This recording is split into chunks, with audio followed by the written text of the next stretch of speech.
Good morning po sa ating lahat. Bukas po may order sa atin na 180 pieces na quail fertile eggs.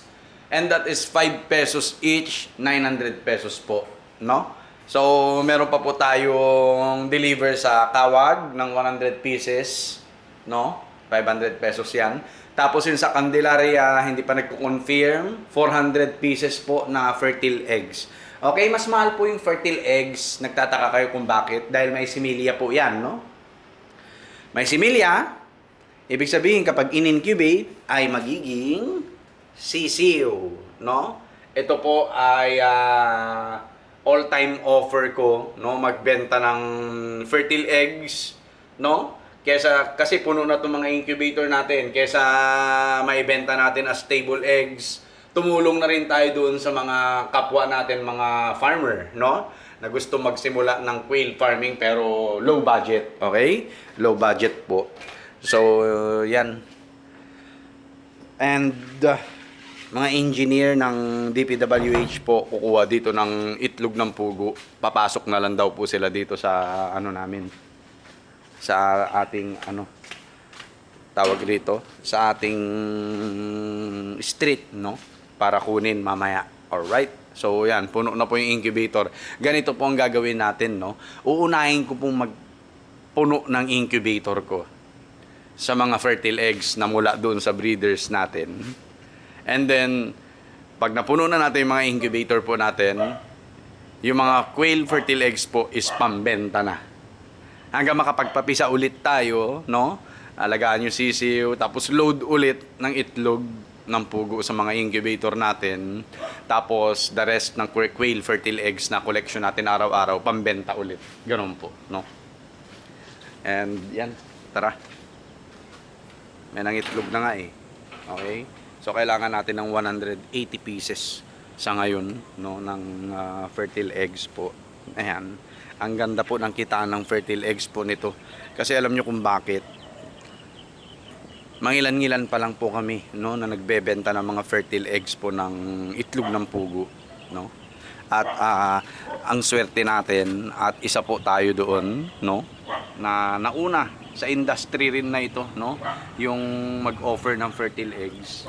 Ayan. Diba? Mga breeders po natin, mataas po ang fertility rate po nito. Okay? So nasa 90 to 95% po. Ayan. Hating-hati po ang lalaki at babae. Ayan. Yan po mga breeders po natin. Oh, di ba? Tapos itong mga manok natin, ayan, napakain, napainom na rin ni mama. Pati itong mga nasa scratch pen po natin, napakain, napainom na rin po yan.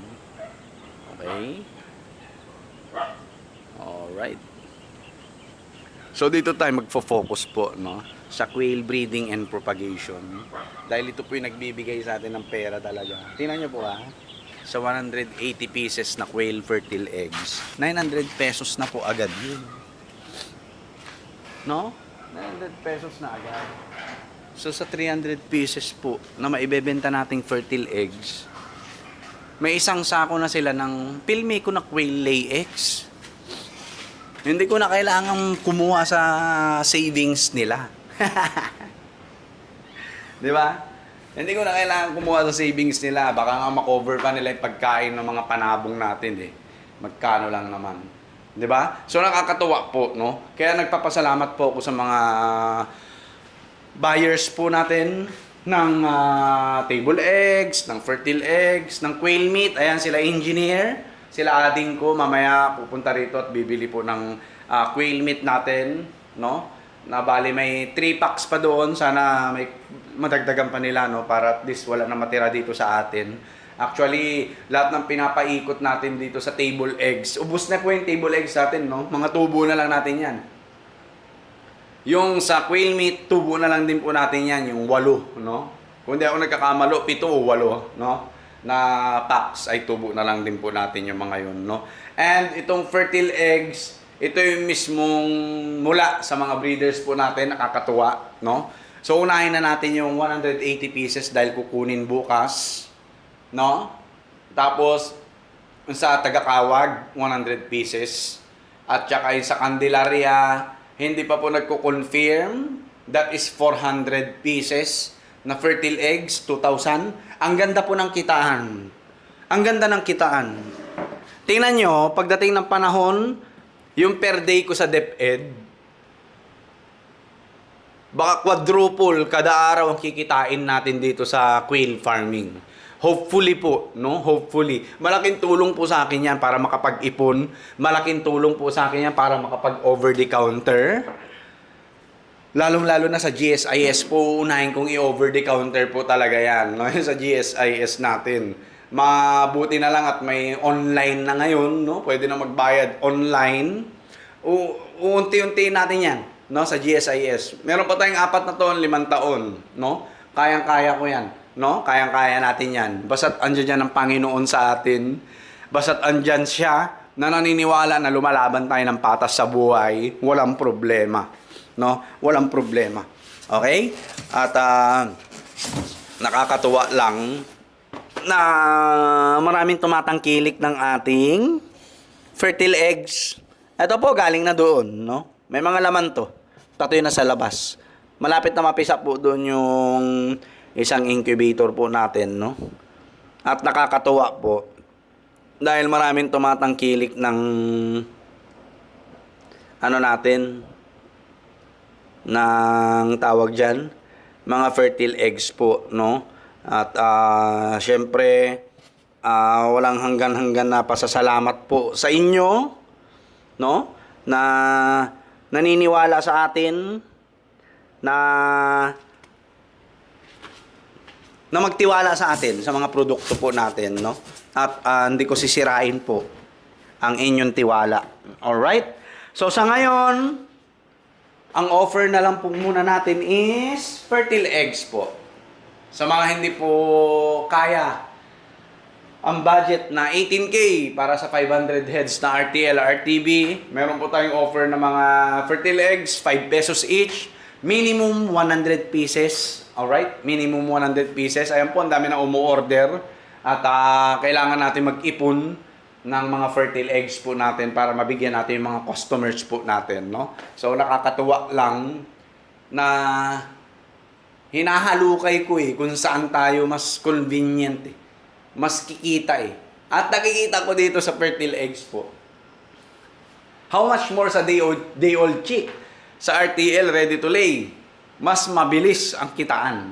Mas mabilis ang kitaan po talaga, no? Kaya nakakatuwa po kung ganito po ang pacing natin at mas tataas pa yung kita natin araw-araw, ay talagang hindi malabo na over the counter na natin yung mga nasa GSIS natin na loan, no?